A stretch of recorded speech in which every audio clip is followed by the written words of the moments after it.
Here's how it happened. At exactly 9:03 a.m. Friday morning, the world woke up to a diplomatic earthquake. Calm-as-year-old Clean Power Alliance gets 0 takers at COP30. Not one, not a single world leader. France, Germany, Canada, Japan, not even Ireland was willing to sign up to Starmer's signature project.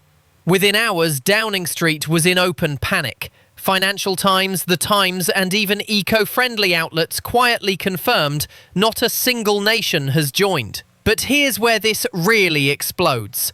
What just took place isn't just an embarrassment at a summit.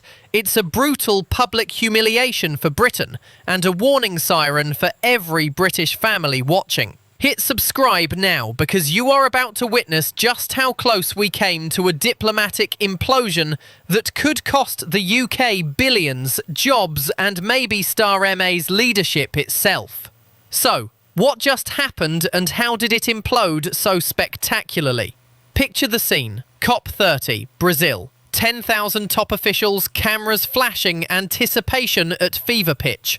Star steps onto the main stage. His aides promising historic momentum behind closed doors. Yet, as he talks of global collective ambition, GB News Zappun 17, the truth unravels live on screen.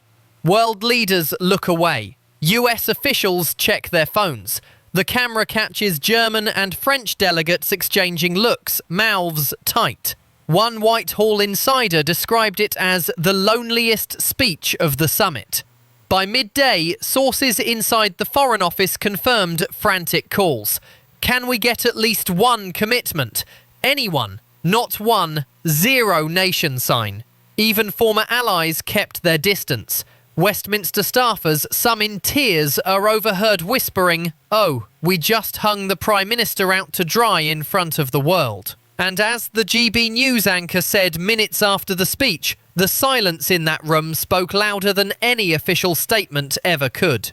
But the real shocker isn't just the empty alliance, it's the ripple effect. Because behind the scenes, Starmer wasn't just left alone, he was actively abandoned. According to leaked chats reviewed by Order, Whitehall strategists pleaded with US and EU envoys up until 2 a.m. for the sake of global unity. Please sign the declaration. The official response is no appetite, not this year. By 4 p.m. Friday, global press are running with phrases like Britain isolated and Starmer's vanity project doomed. According to polling leaked this morning, 68% of Britons say the flop has weakened the UK's negotiating power on climate, trade and security. Markets react instantly. Pound dips 8% against the dollar. FTSE slides 1.2%. Pension funds tracking UK assets lose almost 1.9 billion in value. Margaret, a 73-year-old nurse in Kent, sums up the mood best. We're paying the price for politicians who want headlines, not results. But here's what most people aren't being told. But inside Downing Street, panic turned to blame game within hours. According to senior sources, a furious rail broke out at 1:13 p.m. in the government's COP30 war room. Emails started circulating searching for a scapegoat. One advisor leaked to this channel wrote, "We warned him, Starmer, the Americans weren't coming on board, but he insisted it would be a win." At the same time, rebel MPs from Labour's own Green Caucus began firing off texts to journalists. This is a total failure of leadership.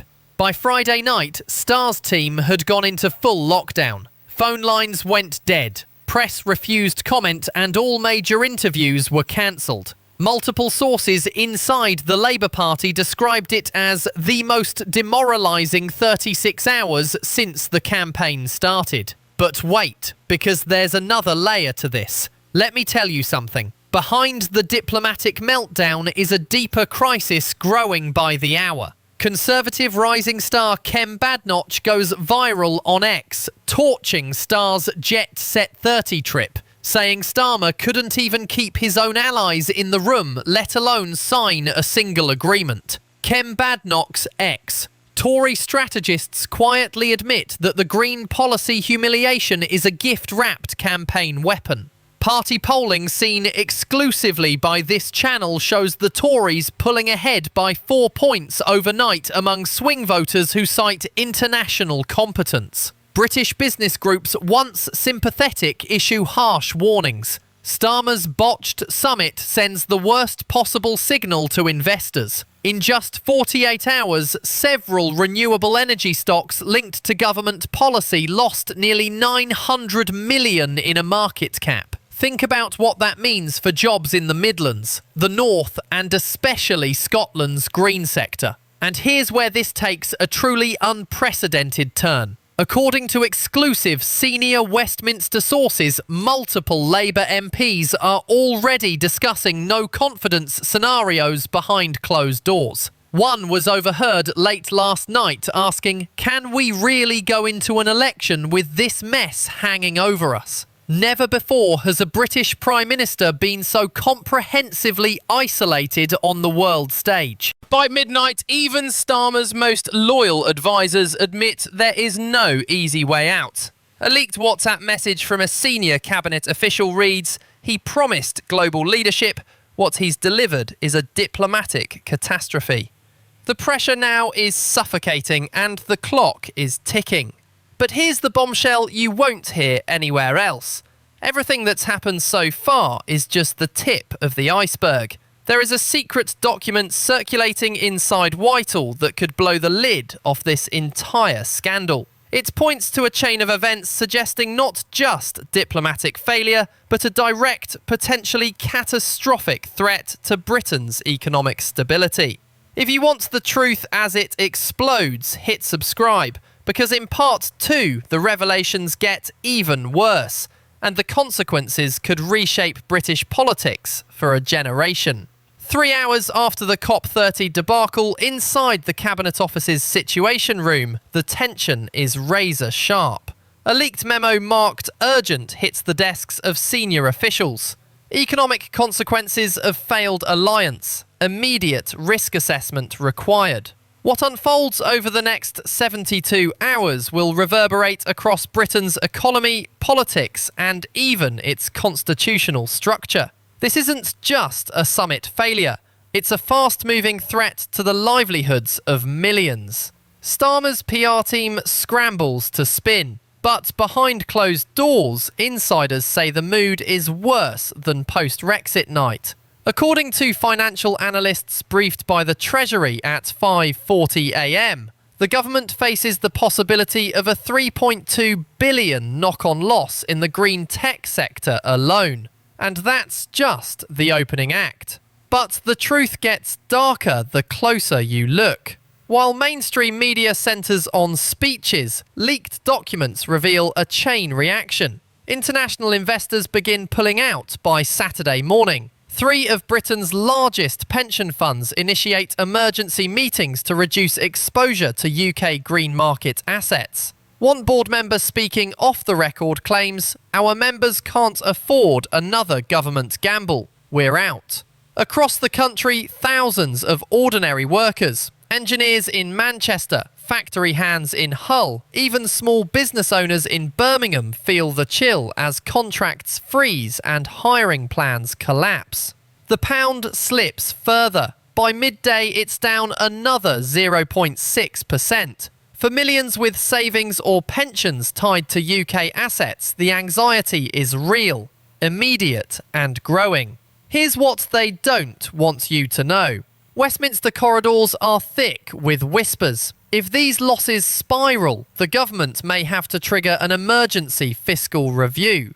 According to sources inside HM Treasury, a draft contingency strategy was circulated at 8:12 a.m. If outflows exceed 4 billion, we may need to consider capital controls. Multiple MPs, including some of Starmer's closest allies, are panicking. One was caught muttering, "We're losing the room and we're losing the markets." This could end in revolt. In Liverpool, local Labour branches are already fielding furious calls from voters. Has Downing Street totally lost control? Think about what that means for the real world. A pension shortfall in London, cancelled job offers in Newcastle, price rises at the supermarket counter. But wait, because there's yet another bombshell hidden just beneath the surface. At 11:47 p.m. last night, Westminster reporters received a tip-off from Downing Street. Starmer, aware of the collapse's magnitude, tried desperately to reach out to Yo's climate envoy John Kerry and German Chancellor Olaf Scholz for a last-minute rescue endorsement. According to diplomatic sources, Kerry politely declined, saying, "Not until broad European support exists." Meanwhile, Scholz's office reportedly went radio silent. By dawn, Starmer is isolated, not just in Brazil, but in every major world capital. The official word, Britain is off the table for climate leadership discussions. These are words that chill every serious policymaker in Whitehall. Here's where the story takes an absolutely unprecedented turn. Labour's parliamentary ranks, until now tightly held together, begin to fracture in public. 3 shadow ministers brief journalists on internal dissatisfaction with Starmer's COP30 handling. A backbench rebellion begins to brew. One senior Labour MP tells this channel, if the PM cannot deliver on the world stage, he cannot deliver for Britain.